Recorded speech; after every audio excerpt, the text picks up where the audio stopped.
imagine how it is to be him, to know the world, certainly his nation is on his shoulders, to suspect that everybody who watches demands that he delivers. A cautious side by nature under this coach, that possession base. They don't go forward too quickly. They try and wait for their moments. I think they've got to certainly be solid defensively today, but they've got some pace through the likes of Lozano.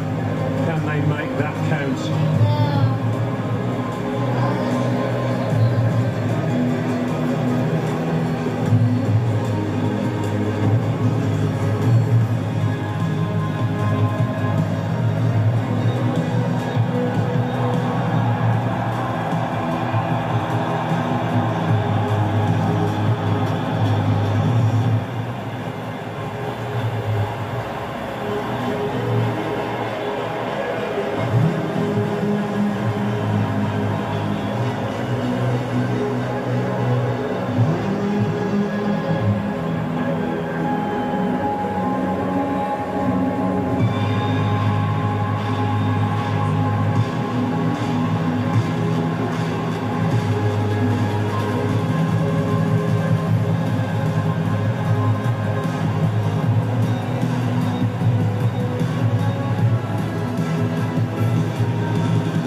Unbeaten run, and then just one defeat, one improbable defeat.